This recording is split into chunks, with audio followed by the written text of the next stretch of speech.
In Russia last year, on the decree by the President of Russia, Medvedev, the fundamentals of the state policy of the Russian Federation in the Arctic were approved to the perspective of year 2020 included, which include the all multifaceted regime of relations internationally on the basis of international law in the Arctic, which fully allows to address the problems and with the pioneer role to be played by the Arctic Council there. И в заключение скажу, что практическая деятельность Арктического совета, в пользу укрепления которой мы последовательно выступаем, развенчивает всякие прогнозы о том, что Арктика становится потенциальным источником конфликтов. Такого не было и не будет. In conclusion, I'd like to sum up that the practical role played by the Arctic Council really puts to the end and disillusionment all the talk about the possibilities of descent to be experienced in the Arctic regions. This is not happening. This is not going to happen. Спасибо. Thank you. Thank you, Sergei. I pass the floor to you. If you can identify yourself and use the microphone which will be handed to you because we are broadcasting this. Please, from Japan. Yes. Saki Uchi from Yomiuri Shimbun of Japan. I have a question to Minister Lavrov, if I may. Sure. Has Russia proposed anything on the security side of the Antarctic? I've noticed that Russia is planning to build up security forces in this region. Has Russia made any proposal to this regard? And on another question, if I could ask another question, Minister Lavrov, what do you think the role of observer should be? What do you think of countries like China or Japan, which are not an Antarctic country trying to become an observer? What do you think? Are there any roles for these countries? Thank you. Well, the answer to the first question is no, we are not planning any increase in our armed forces presence in the Arctic. The decisions taken provide for strengthening the potential of the coast guards, which is important for safety of operations in this area, and the armed forces deployment is not being planned in addition to the regular units which have been there fulfilling their functions. So we heard, of course, many ideas which involve introducing security cooperation on the basis of organizations which are not part of the Arctic Council, but those are not the Russian ideas. And we believe that we could very well continue to regulate whatever issues arise in this area through the mechanism of the Arctic Council. And actually the 5 coastal Arctic states meeting 1 year ago in Ilulissat agreed exactly about this, and I believe these arrangements would be respected by all. As for the observers, all those who can contribute are welcome. And of course we expect from the observers to respect the role of the member states of the Arctic Council, and whenever we see an offer to contribute to the implementation of the goals set by the member states, I am sure we can always accommodate our partners.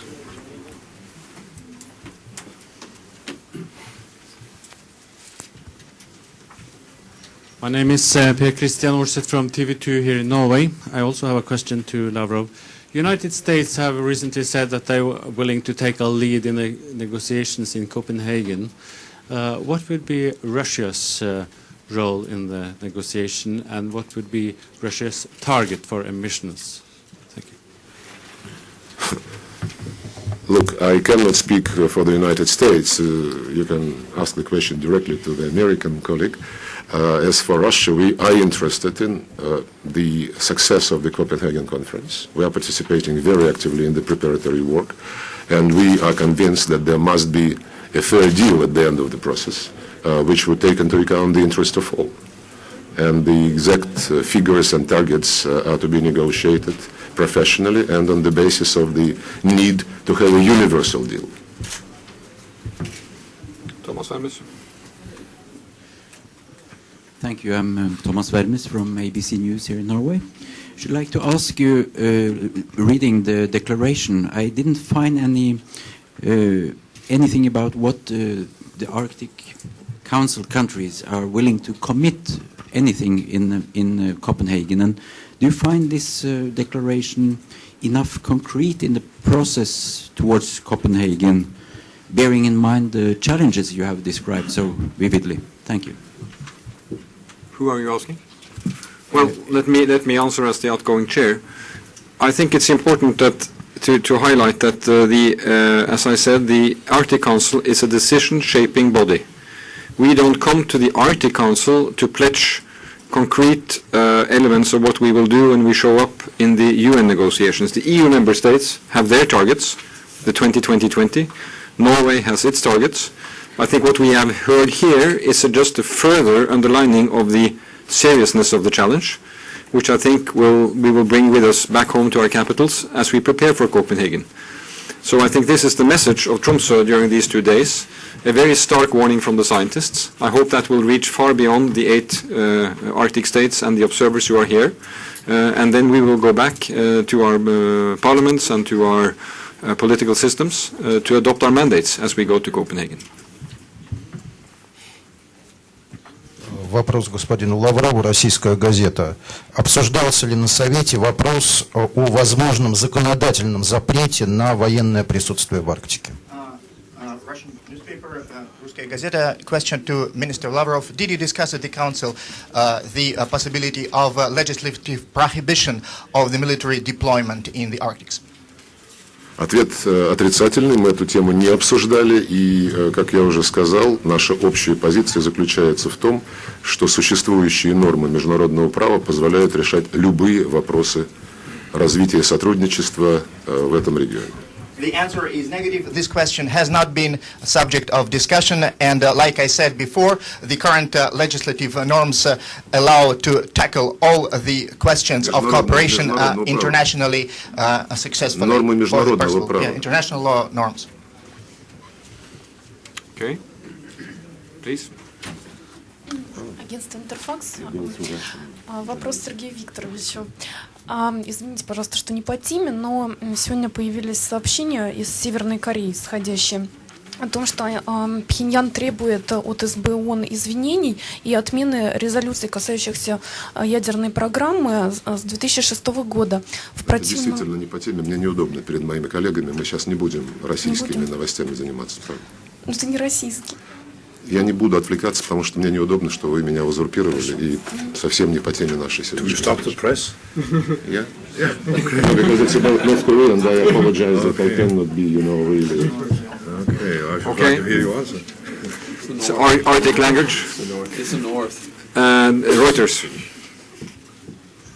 I wonder if the ministers who spoke against the idea of expanding the permanent observer status of the Arctic Council to countries such as China and the European Commission could give the reasons for blocking this. Is there any fear that the Arctic Council could be too diluted? There'll be more members as observers, or observers will outnumber the members, or what are the reasons? And particularly the Canadian minister, please, if I understand you spoke against the European Commission for its opposition to sealing, and surely if this is the opposition, allowing them in as observers would allow them to understand your position more clearly.